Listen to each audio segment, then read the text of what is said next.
yang dirahmati oleh Allah Subhanahu wa taala, pada malam hari ini insyaallah kita akan bahas tentang masalah hukum merayakan Maulid Nabi sallallahu alaihi wasallam. Karena ini perkara yang kontroversial dan terus menjadi perselisihan di kalangan kaum muslimin. Yang jelas kita tahu dan kita sepakati hari lahir Nabi sallallahu alaihi wasallam adalah hari yang mulia. Ini kita sepakat semua, seorang muslim bahagia dengan lahirnya Rasulullah sallallahu alaihi wasallam pada hari tersebut. Telah kita sebutkan pada pertemuan kemarin bagaimana Allah memberikan tanda-tanda tentang agungnya lahirnya Nabi ini, yaitu dengan adanya peristiwa tentara bergajah yang dihancurkan oleh burung yang Allah kirim berbondong-bondong, sebagai pertanda akan lahirnya Rasulullah sallallahu alaihi wasallam. Kemudian juga tadi dalam hadis Rasulullah SAW menyebutkan bagaimana Nabi ini adalah hari pengkabulan doanya Nabi Ibrahim yang berdoa agar diutus seorang Nabi. Kemudian juga kabar gembira yang disampaikan oleh Nabi Isa alaihissalam. Kemudian juga ibunya melihat cahaya keluar, kemudian menerangi negeri-negeri Syam.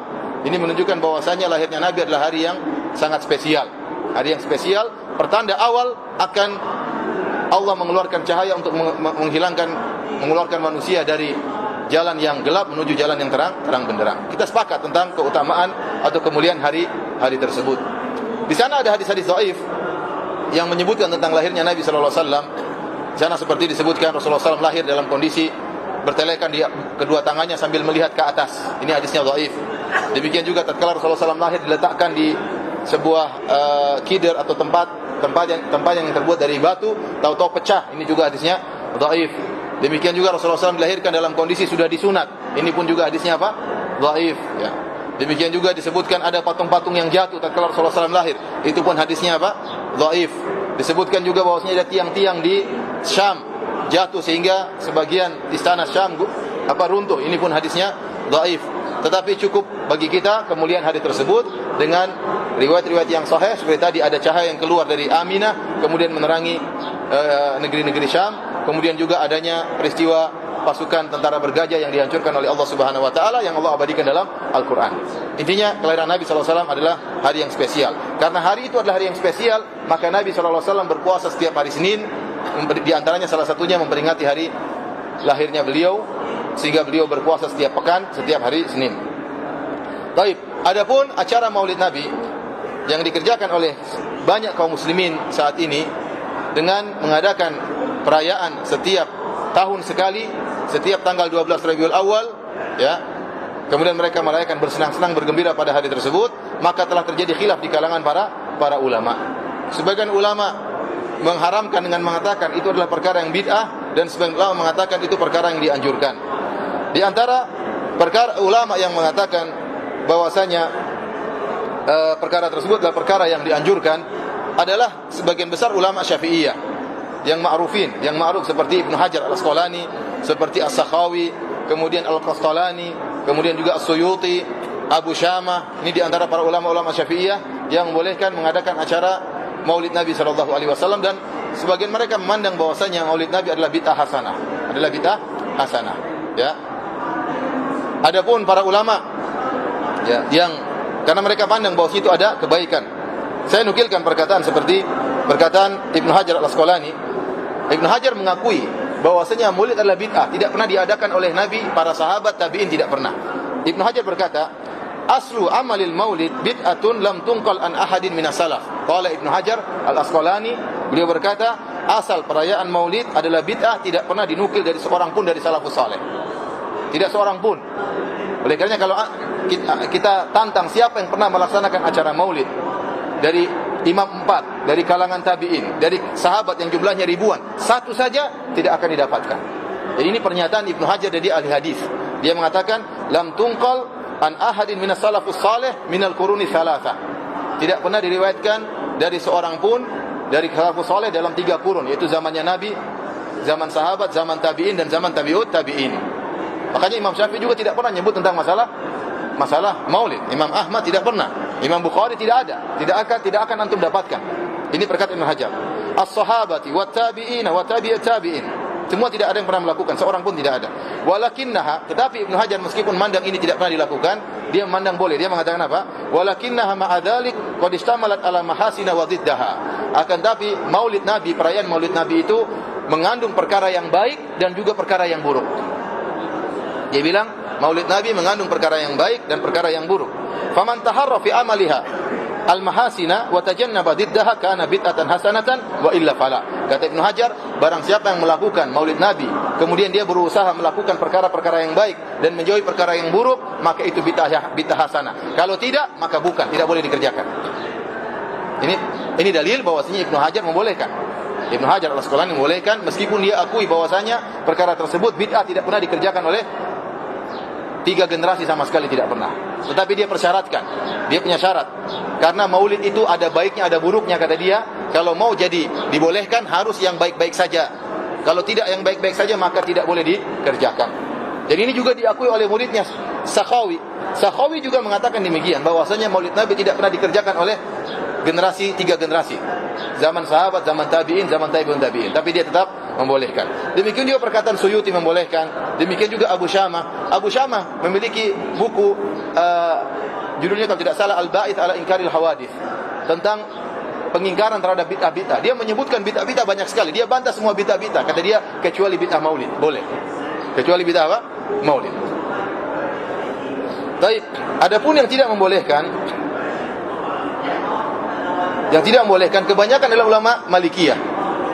Kebanyakan ulama Malikiyah yang mereka hidup sebelum zaman Ibnu Hajar. Ibnu Hajar hidup di abad ke-8 atau mirip-mirip, mereka hampir seabad dengan Ibnu Hajar. Karena menurut mereka Maulid, menurut sebagian ulama, Maulid baru dikerjakan oleh Raja Al-Muzaffar, dan itu terjadi pada abad ke-7.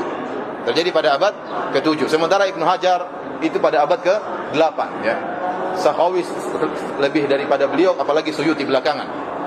Rahimahumullah jami'an. Semoga Allah merahmati para ulama semuanya. Adapun ulama yang tidak membolehkan maulid, di antaranya Syekhul Islam Ibnu Taimiyah rahimahullah taala, dan dia dari mazhab Hambali.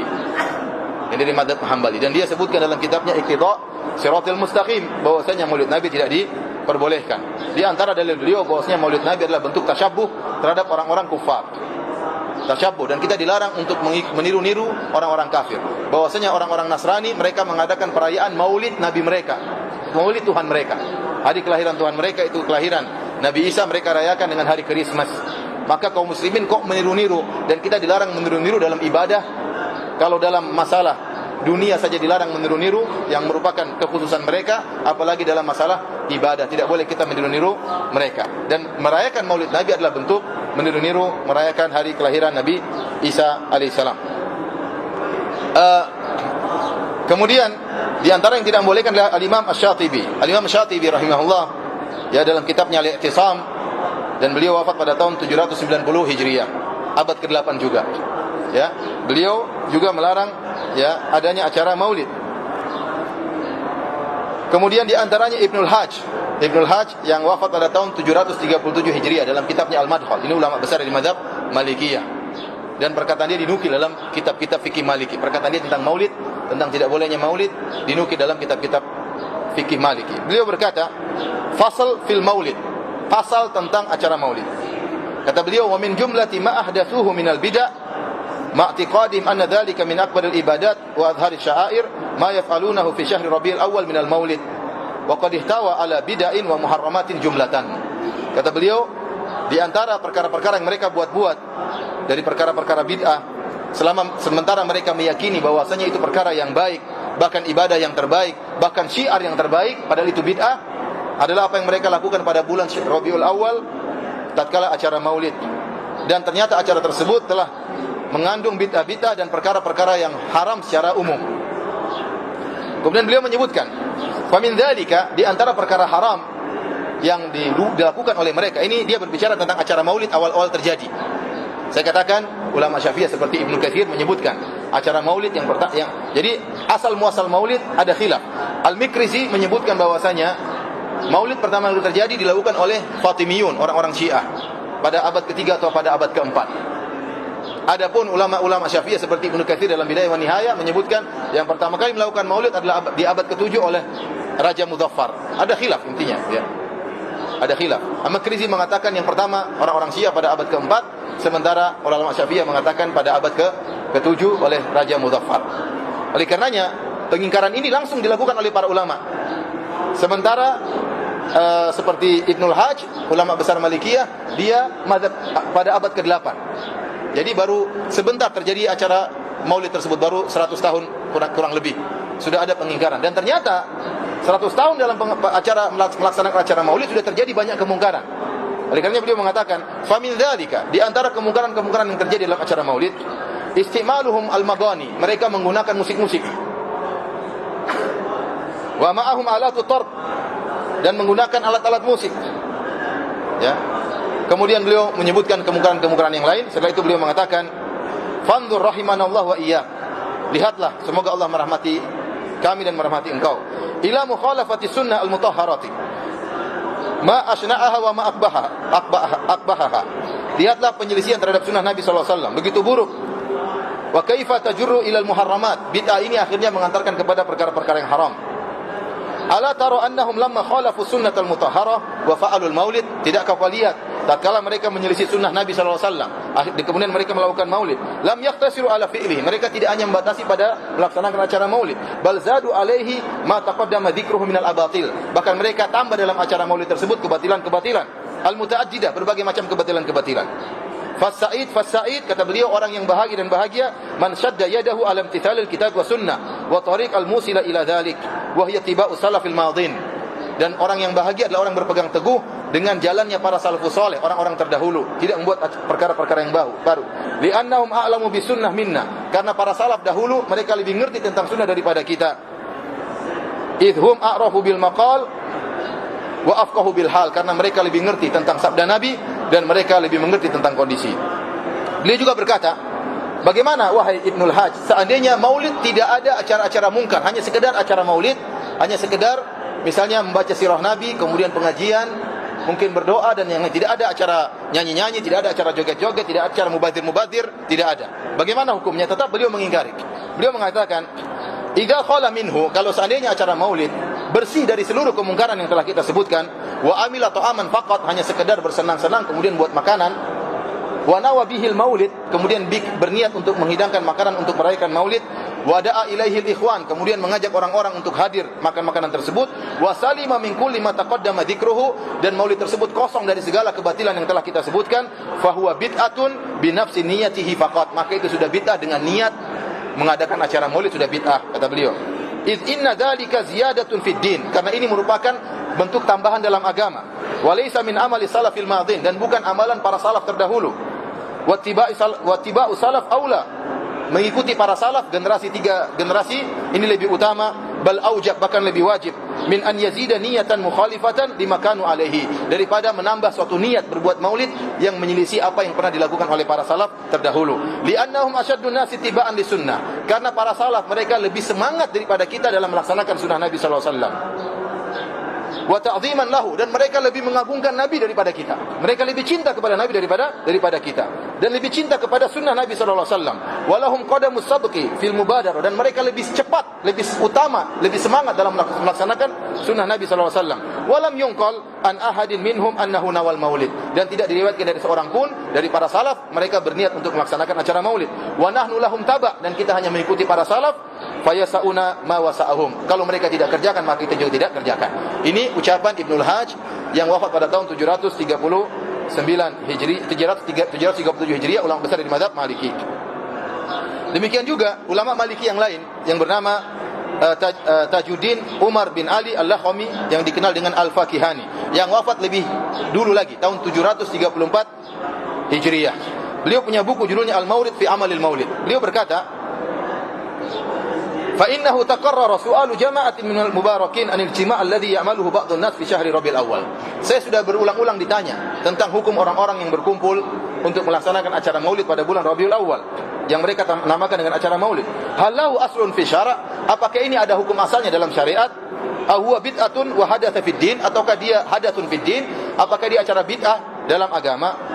Maka dia pun menjawab, Perhatikan jawaban beliau, la a'lamu li hadzal maulidi aslan fil kitab wala sunnah. Saya tidak mengetahui adanya dalil tentang acara maulid dari Al-Qur'an maupun dari sunnah. Wala yunqalu amaluhu an ahadin min ulama'il ummah, dan tidak ada para ulama yang pernah melakukannya, maksudnya para salafus saleh.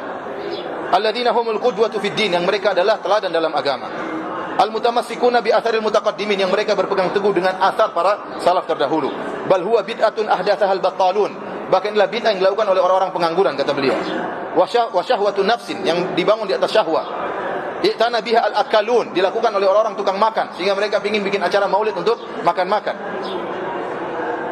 Bidalil anna idza aradna alaihi al-ahkam al-khamsa qulna, kalau kita bawa maulid kepada hukum fikih yang 5. Hukum fikih 5 itu apa saja?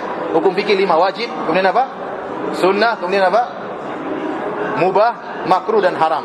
Baik, sekarang kita bawa maulid kepada 5 hukum ini, kata beliau. Imma yakuna wajiban, atau manduban, atau muban, atau makruhan, atau muharraman. Wa laysa biwajibin ijma'an. Kata beliau, ijma' maulid tidak wajib. Siapa yang berani bilang maulid wajib? Bagaimana Anda mewajibkan suatu perkara di zaman Nabi tidak pernah dilakukan?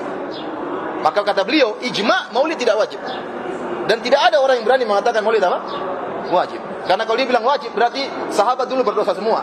Kalau dia bilang wajib, berarti para tabi'in dulu berdosa semua. Imam Syafi'i, Imam Malik, Imam Ahmad, Imam Abu Hanifah yang tidak pernah melakukan maulid berarti berdosa semua. Maka kata dia ijma' bahwasanya maulid tidak wajib. Au manduban.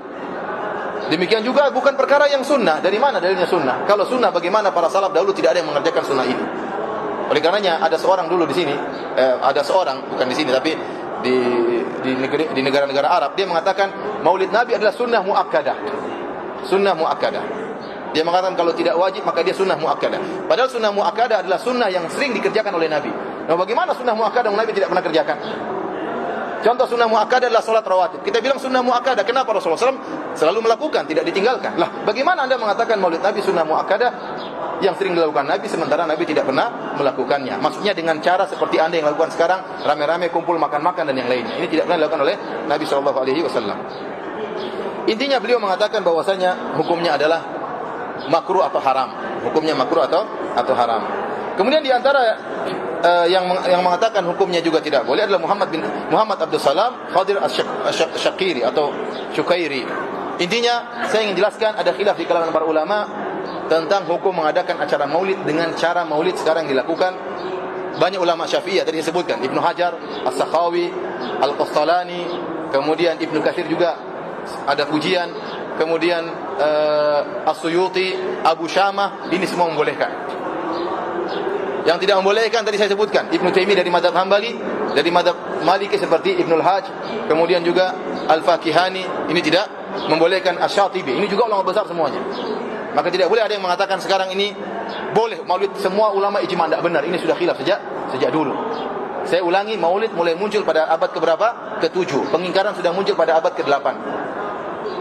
Maulid muncul abad ke-7, pengingkaran para ulama ini mereka wafat pada abad keberapa? Abad ke-8. Baik, kalau begitu Ustaz, mana yang lebih rajih di antara dua pendapat ini? Mana yang lebih kuat? Sebentar, minum dulu ya.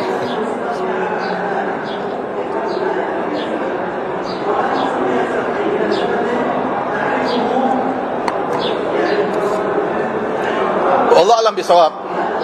Ya. Sebelum saya menyampaikan perkara-perkara yang mana yang lebih kuat, saya ingin sampaikan ada beberapa kesepakatan para ulama.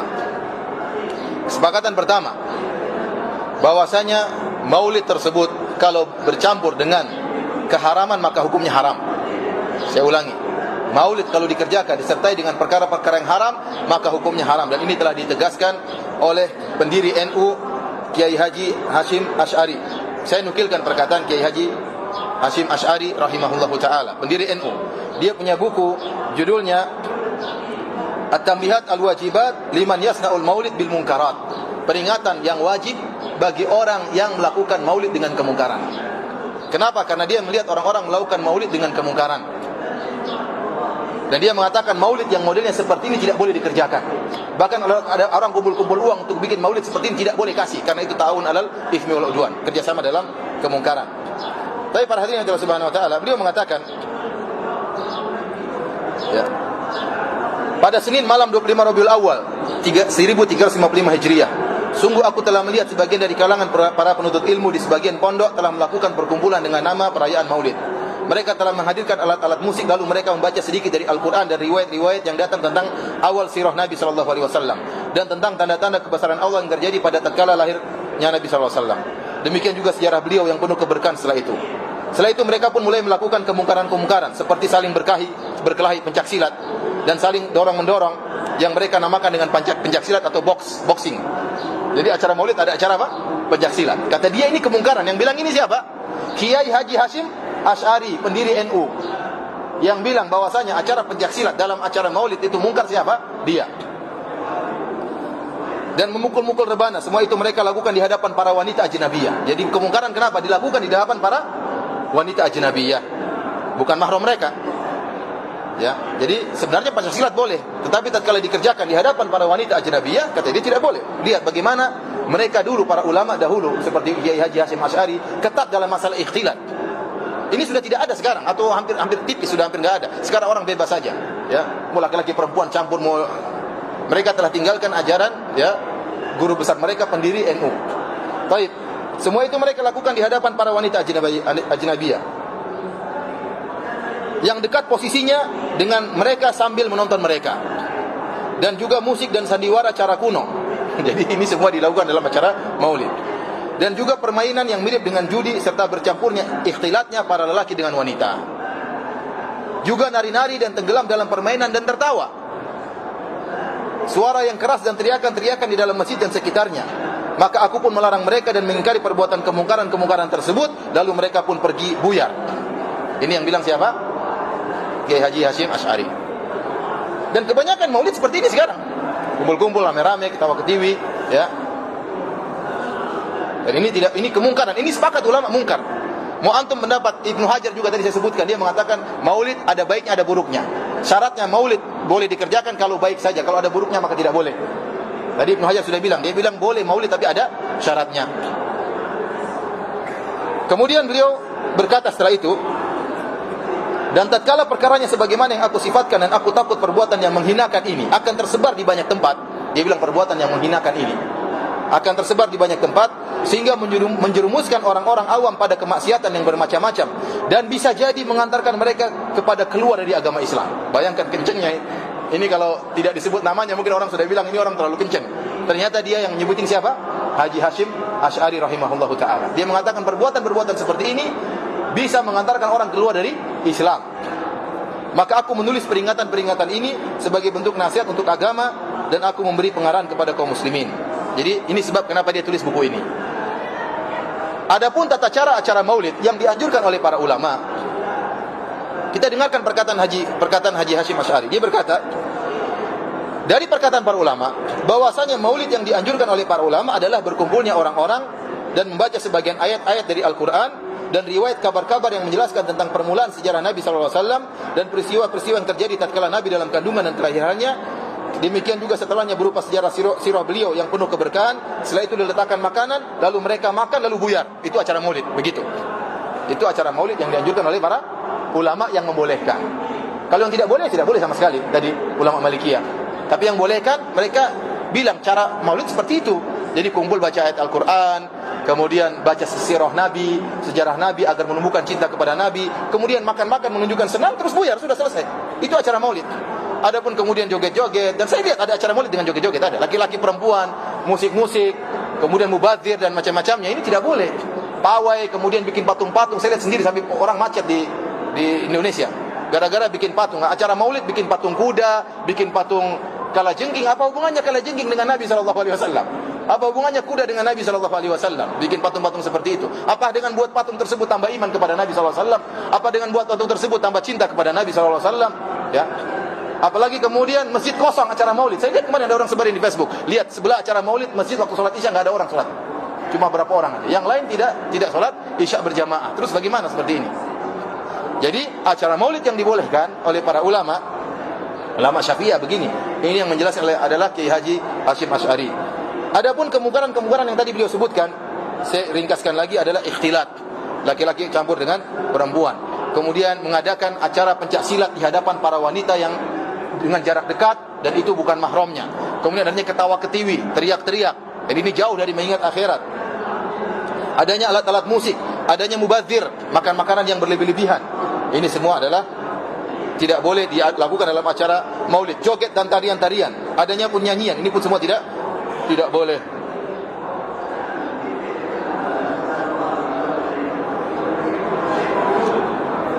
Beliau juga mengatakan, ketahuilah bahwasanya perayaan maulid jika mengantarkan kepada kemaksiatan yang jelas dan kuat seperti kemungkaran yang wajib untuk ditinggalkan dan haram, maka wajib untuk ditinggalkan dan haram perayaan tersebut. Jadi ijma ulama, maulid kalau tercampur dengan kemungkaran maka hukumnya apa? Haram.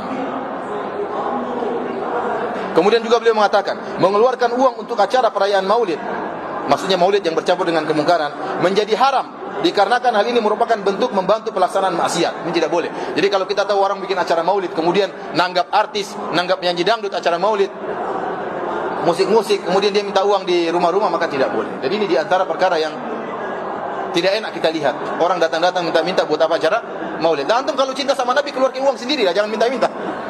Keluarin duit sendiri, jangan minta-minta. Dia sendiri keluarin duitnya bikin acara maulid. Kenapa minta-minta sama orang? Ya. Apalagi kemudian acara maulidnya tidak beres. Oh, acara maulid malam-malam subuh nggak ada yang sholat berjamaah. Seperti apa? Apa fungsinya kalau seperti ini? Baik, ini perkara yang pertama saya katakan bahwasanya acara maulid kalau perkaranya haram, maka sepakat ulama tidak diperbolehkan.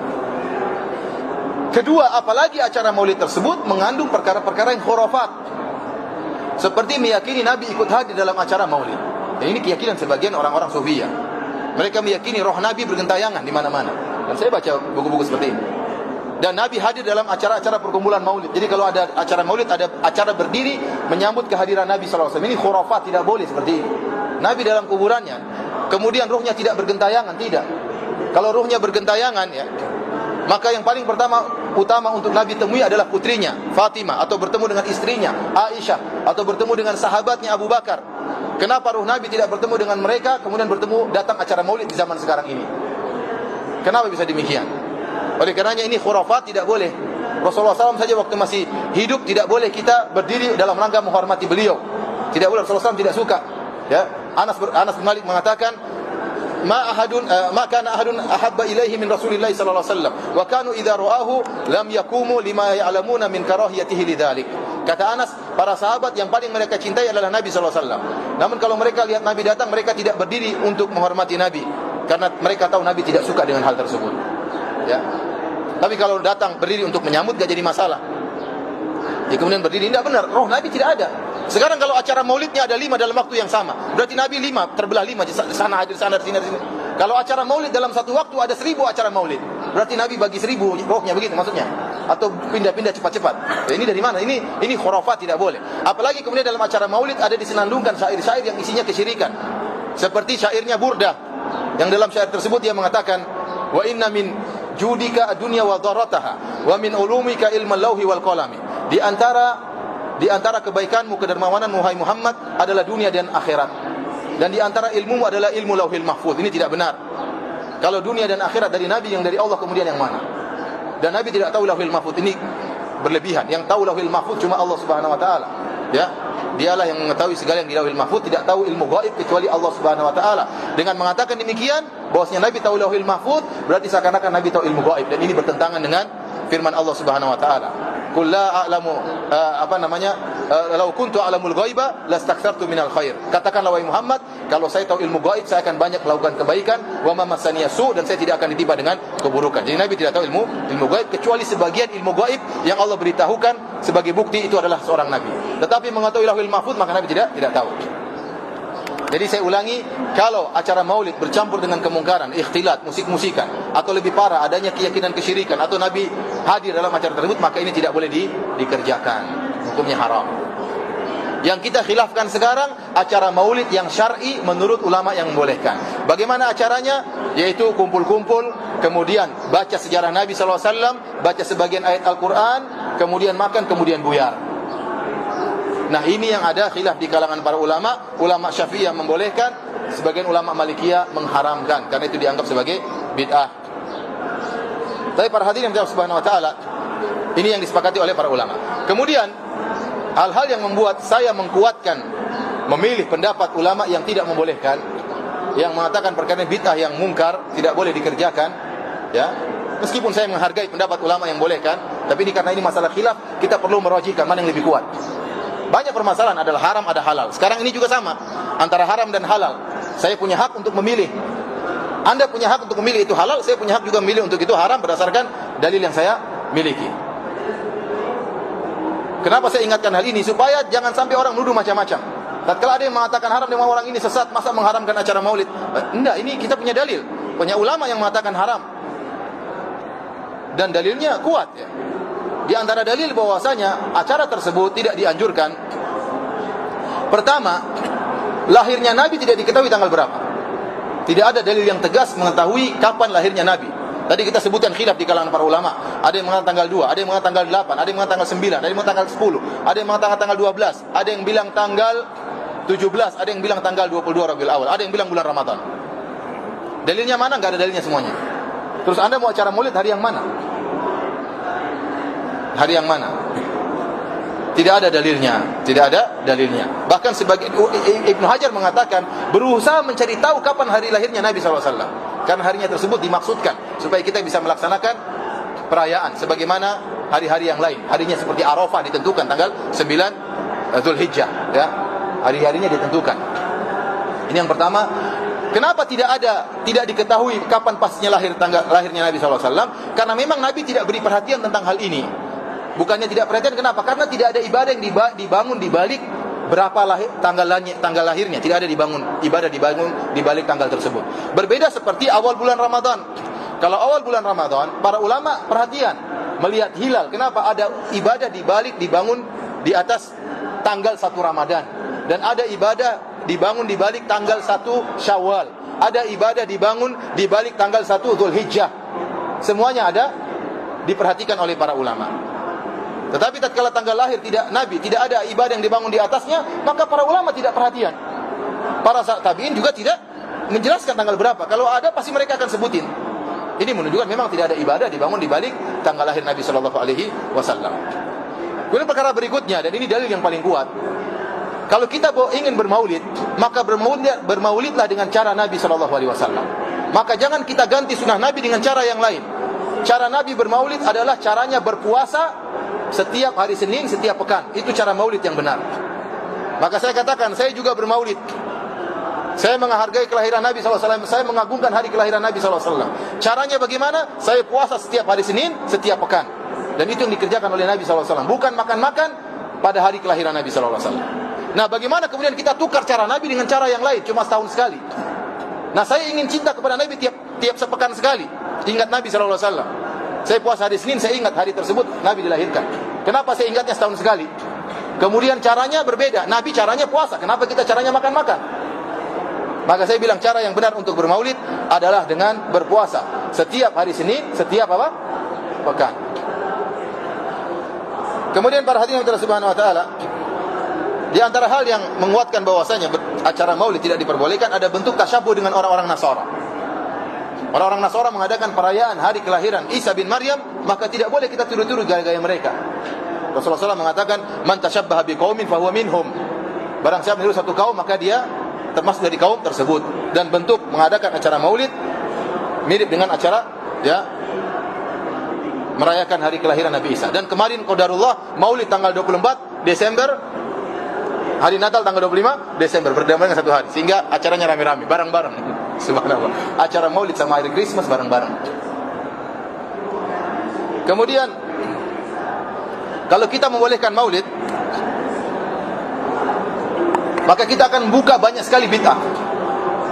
Karena banyak sekali hari-hari penting dalam Islam. Kita akan merayakan hari maulid Nabi. Kita akan merayakan hari Isra Mi'raj.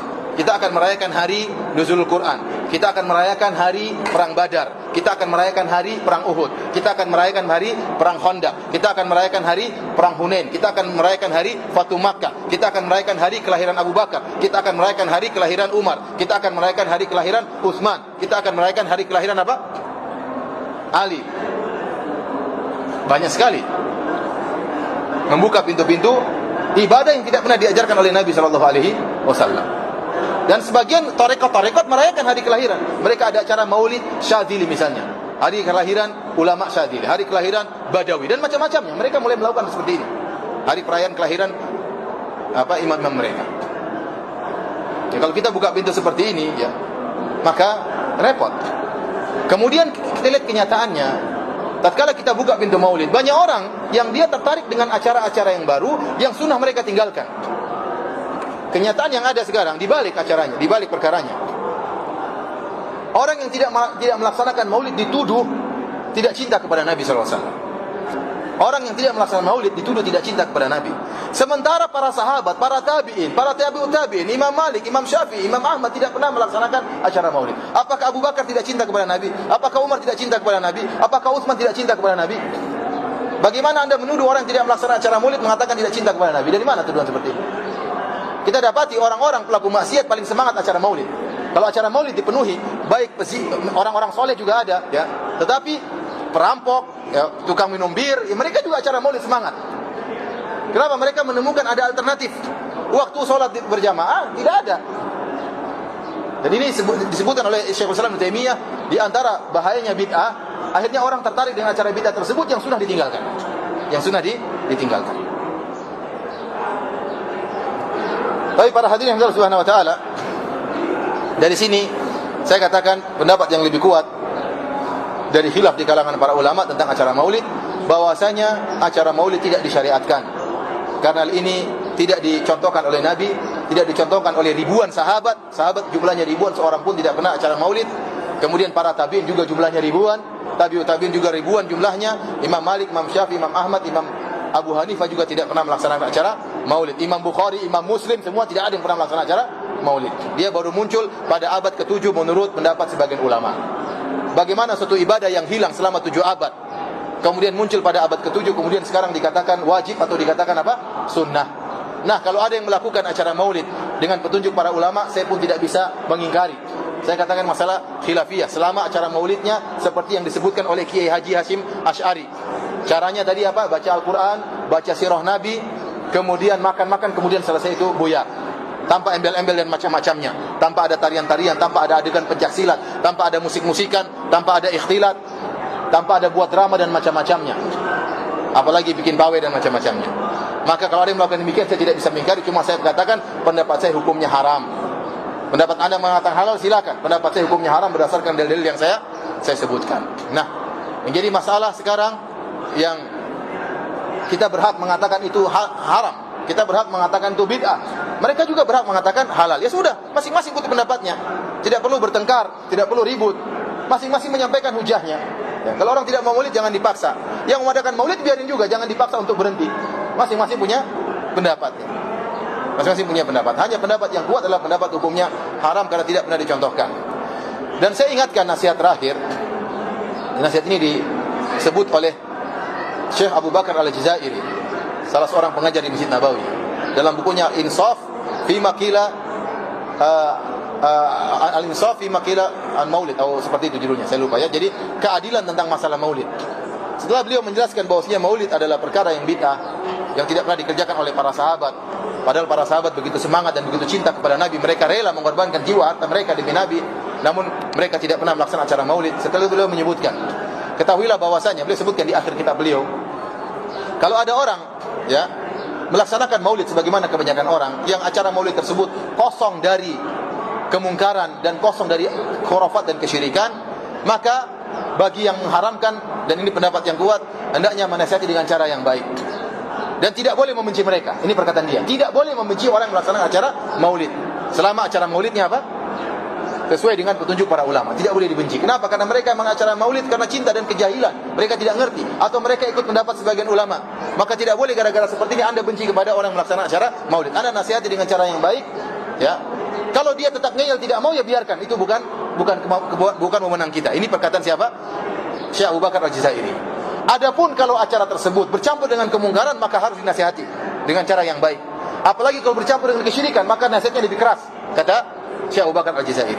Tapi kalau acaranya kosong dari kemungkaran dan kesyirikan, ya, dan ini kebanyakan acara maulid sekarang demikian, ya. Kadang-kadang cuma pengajian, makan-makan, selesai kan. Maka kita harus menasihati dengan cara yang baik. kita mengingkari dengan cara yang baik. Tapi kalau mereka tidak mau dengar, ya tidak perlu dibenci dan tidak boleh dibenci. Karena isu-isu dibuat tentang orang-orang yang mengatakan maulid haram. Seakan-akan ini perkataan yang tidak pernah dikatakan oleh para ulama. Seakan-akan ini perkataan pernyataan kelompok sesat. Sampai-sampai Syekh Abdul Aziz bin Baz rahimahullah di zaman beliau pernah dituduh, disebarkan di sebuah radio, disebutkan bahwasanya Syekh bin Baz mengkafirkan orang yang melaksanakan acara maulid. Padahal tidak benar. Dusta. Gimana kita mengkafirkan saudara-saudara kita gara-gara acara maulid? Ini tidak benar, ini dusta. Kita dituduh mengatakan orang melaksanakan maulid di neraka jahanam. Sekarang dibuat seperti itu.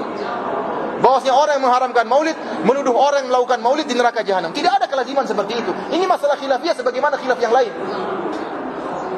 Hak kita mengatakan hukumnya haram karena tidak ada contohnya dari Nabi SAW. Hak kita mengatakan bid'ah dhalalah. Ini hak kita. Bukan berarti saya mengatakan Anda masuk neraka jahanam. Kalau Anda mengatakan boleh, itu hak Anda.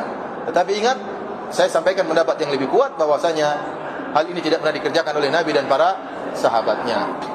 Jadi saya katakan maulid yang benar adalah cara Nabi SAW dengan merayakan atau dengan mengingat kelahirannya setiap pekan sekali dengan berpuasa, bukan makan-makan, dengan berpuasa setiap hari Senin. Barang siapa yang ingin maulid sesuai dengan sunnah Nabi, maka berpuasalah setiap hari Senin, setiap pekan melaksanakan maulid Nabi SAW. Adapun bermaulid setiap tahun sekali, maka menyelisih sunnah Nabi SAW, dan saya tidak mau ganti sunnah Nabi dengan cara yang lain. Ini yang saya yakini. Namun saya ingatkan tadi, saya tetap menghargai pendapat sebagian orang, mengikuti pendapat sebagian ulama dengan syarat maulidnya kosong dari kemungkaran. Wallahu ta'ala alam bisawab. Kalau ada yang bertanya, saya persilahkan.